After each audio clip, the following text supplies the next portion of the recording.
Assalamualaikum warahmatullahi wabarakatuh. Pada kesempatan kali ini kita akan membahas tentang tauhid kesiapan keluarga, di mana di sini ada beberapa tema, di antaranya ada sikap, ada dukungan, ada stimulasi yang harus orang tua lakukan terhadap anaknya. Dan secara kebetulan sehari-hari insya Allah kita sudah praktekkan bersama, seperti yang saya praktekkan sehari-hari bersama putri saya, di mana setiap hari kewajiban untuk mengantar dan menjemput putri saya itu ada pada saya karena suami saya bekerjanya di luar kota. Jadi yang pertama, ayo ajak anak bicara. Ayo ajak anak bicara. Komunikasi adalah jembatan sebuah hubungan, terutama hubungan antara anak dan orang tuanya. Nah, komunikasi ini bisa dilakukan kapanpun dan dimanapun, seperti yang saya dan putri saya lakukan sehari-hari. Misalnya ketika berangkat sekolah, kami mengendarai sebuah sepeda motor. Di situ kita bisa melihat apapun kejadiannya, dan setiap hari pasti ada saja kejadian-kejadian yang akan kita bahas berdua. Contoh seperti ketika perjalanan mau ke Al-Fatah, di situ kan banyak sawah, kiri kanan jalan itu ada sawah. Nah, setiap hari sejak kecil, sejak PAUD dulu, anak saya selalu saya kenalkan, ini tanaman apa, ini tebu, ini tanaman apa, ini padi, itu Pak Tani sedang apa, sedang menanam.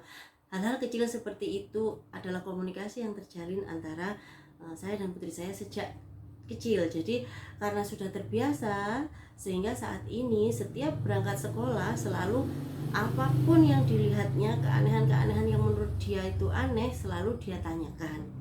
Yang kedua, saat pulang sekolah. Saat pulang sekolah biasanya kan panas atau mendung atau gerimis atau hujan. Di situ bisa jadi pembicaraan yang mengasah keilmuan juga terhadap putri saya. Contohnya, ketika mendung, selalu saya tanya, "Dok, itu mendung. Kira-kira kalau mendung setelah ini akan terjadi apa?" "Oh, setelah ini akan ada hujan." "Bagaimana sih proses hujan?" Nah, awalnya dulu ketika dia PAUD, ketika dia masih PAUD, ketika dia masih belum naik 7 tahun ke atas, itu kan setiap hari selalu saya yang bercerita. Jadi setiap hari selalu saya ceritakan, oh itu mau hujan, itu namanya awan. Proses terjadinya hujan itu seperti ini, seperti ini, seperti ini. Jadi ketika dia sudah besar, dia sudah bisa menyimak, dia sudah bisa mengingat. Jadi kalau oh itu awannya sudah datang, berarti setelah ini akan ada hujan. Prosesnya bagaimana? Dia bisa menjelaskan.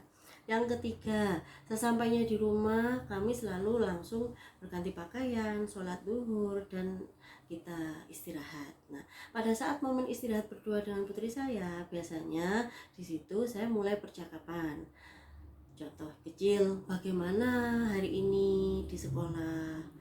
Bagaimana cerita hari ini? Bagaimana? Nah, seperti itu yang biasanya saya lakukan. Nah, dengan pancingan pertanyaan seperti itu, dia akan bercerita banyak sekali. Kalau sudah terbiasa bercerita, maka apapun, hal sekecil apapun pasti akan dia ceritakan.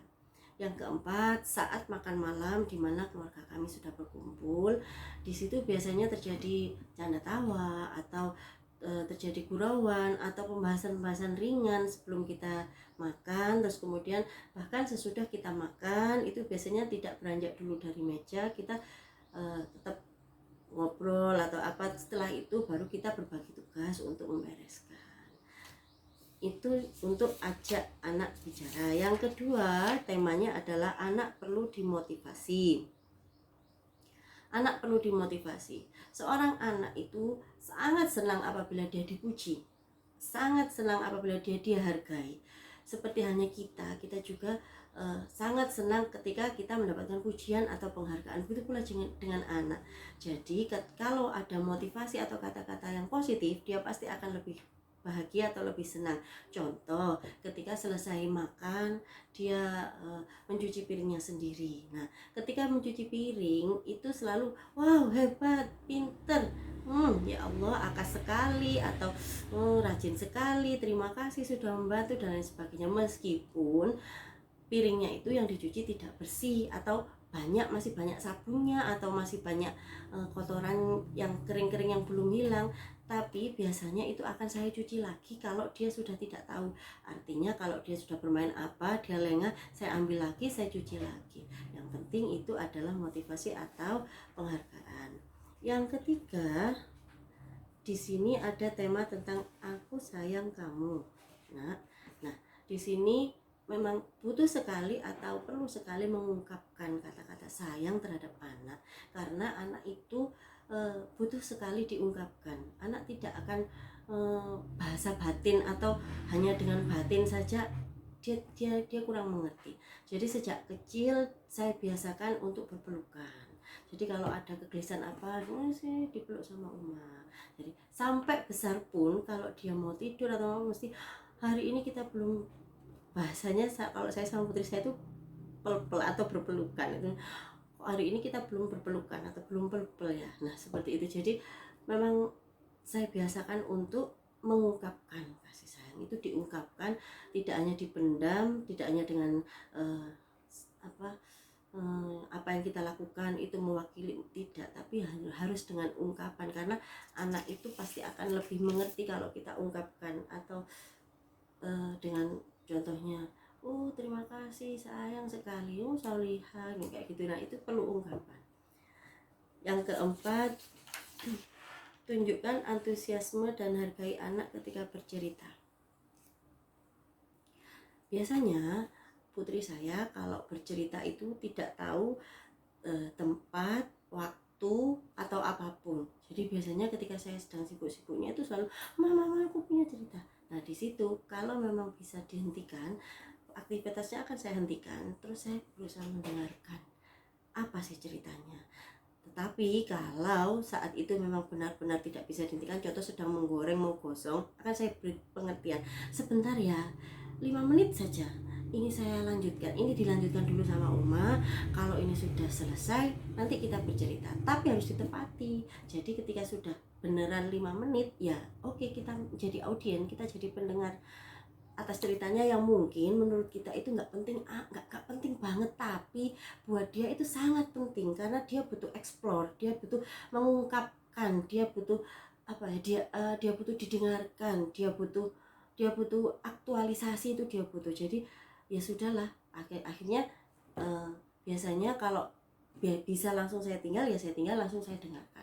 Tapi kalau memang benar-benar tidak bisa, maka saya akan minta waktu, sebentar ya, saya selesaikan dulu 5 menit atau 10 menit, setelah itu kita bercerita. Nah kayak gitu.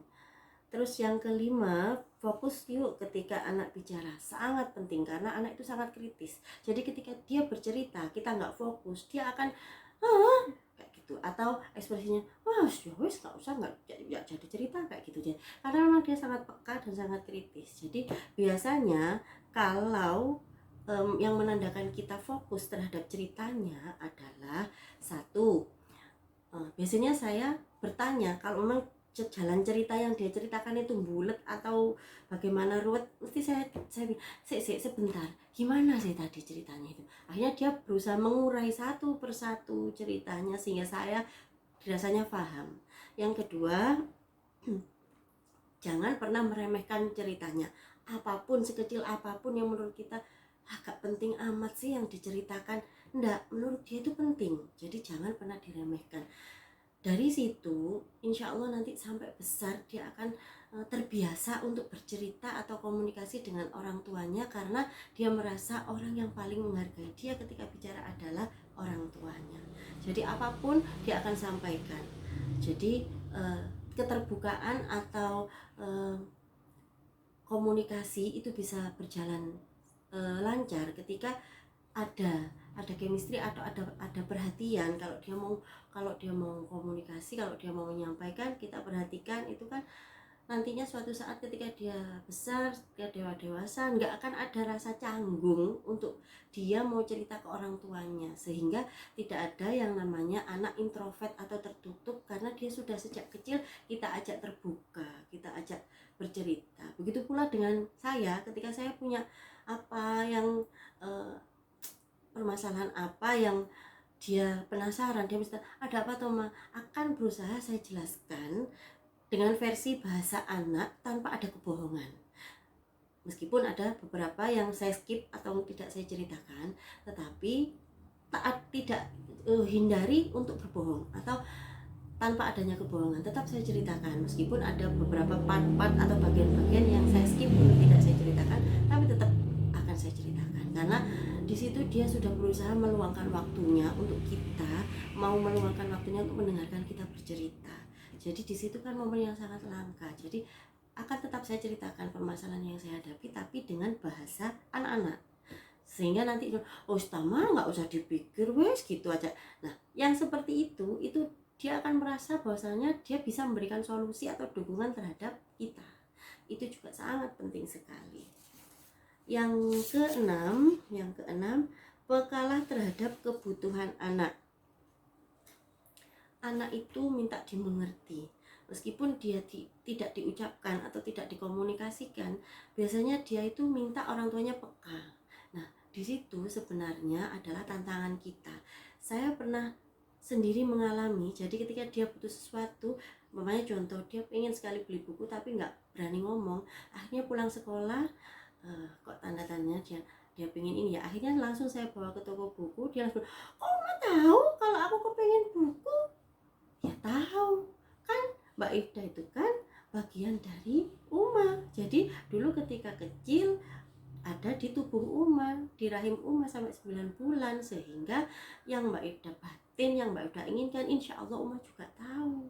Jadi berusahalah menjadi sosok yang paling mengerti apa yang ia butuhkan atau apa yang ia inginkan, karena dengan begitu dia akan merasa nyaman dengan orang tuanya. Jadi tidak akan ada rasanya aku dicuekin orang tuaku, atau kenapa sih mereka nggak mau ngerti aku, kayak gitu nggak akan ada insya Allah, kalau kita mau belajar mengerti apa sih yang ia inginkan, yang ia butuhkan. Meskipun kadang-kadang kita perlu bertanya, meskipun kadang-kadang kita perlu membahas itu dengan secara tidak langsung to the point, tapi kita lewatkan cerita atau apa, nanti suatu saat dia akan mengungkapkan apa yang dia inginkan. Nomor 7, ayo bangun kemandirian anak. Cara membangun kemandirian anak bukan dengan memerintah atau dengan menyuruh atau dengan membantu yang dia tidak bisa, tetapi kita hanya perlu satu untuk membangun kemandirian anak, adalah contoh. Karena anak itu adalah plagiator ulung, anak itu peniru ulung. Jadi cara membuat dia mandiri adalah dengan memberikan contoh. Contoh ketika kita habis maem, kita mencuci piring sendiri. Uma sudah mencuci piring Uma, sekarang tinggal Mbak Ida cuci piring sendiri. Ayah juga sudah cuci piringnya sendiri. Nah, seperti itu kan kemandirian. Sehingga ketika dia selesai makan, tidak akan ada lagi yang namanya disuruh, tapi dia langsung melakukan karena ada contoh itu tadi. Yang ke-8, ayo ajak anak peka terhadap lingkungannya. Ayo ajak anak peka terhadap lingkungannya. Biasanya ketika kita berada di jalan, terus kemudian ada kejadian yang menurut dia itu ngesakno ya, atau kasihan ya. Nah di situ tugas kita sebagai orang tua itu memberikan rasa empati atau simpati terhadap lingkungan. Jadi dengan bercerita, iya nak kasihan ya, itu sejak kecil lo sudah diajak orang tuanya berdagang di pinggir jalan, kena panas, kena hujan, ya kasihan. Nah kalau kita punya rezeki ya kita berbagi, ya kayak seperti itu kan, membangun kepekaan. Jadi pernah ini nyata saya alami ketika Mbak Ida itu entah habis belajar bab apa di sekolah, kemudian kan di situ gurunya menerangkan tentang sedekah. Barang siapa yang tidak mau bersedekah, maka nantinya di akhirat akan memakan buah yang banyak durinya. Katanya seperti itu.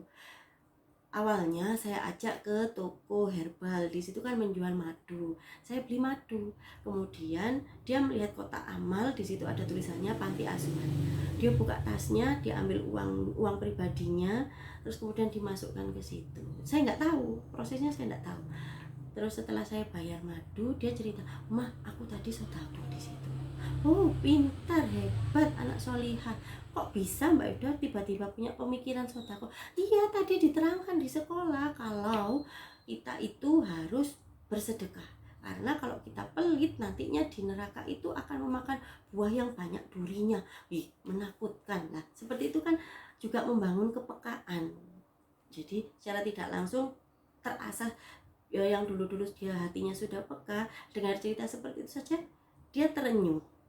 Bahkan pernah ada cerita sedih dari sekolah, dia pikirkan sampai rumah sampai nangis gitu juga pernah. Kenapa sih nak, tadi diceritakan di sekolah seperti ini, jadi aku berpikir nanti ya seperti itu, jadi dia sampai nangis. Jadi mungkin karena hatinya lembut atau banyak kita asah untuk bersimpati atau empati terhadap lingkungan. Nomor 9, dorong anak menyelesaikan konfliknya. Contoh, biasanya ketika pulang bermain dia akan bilang, "Aku tadi bertengkar sama temanku ini." Lah kenapa? Karena begini. Oh, berarti kalau bertengkar, ya sekarang lagi bertengkar, wis gak berteman aku, wis gak berkomunikasi. Kalau komunikasi bertengkar berhenti sampai 3 hari itu gak ilok. Jadi gak boleh lama-lama mendiamkan sesama muslim itu. Akhirnya dia ambil solusi, ditulislah di kertas permintaan maafnya. Kemudian besoknya dia naik sepeda ke depan rumahnya temannya itu, terus kemudian bertamu, "Assalamualaikum Mbak Ova." Ada Mbak Ovanya keluar, "Mbak, ini loh."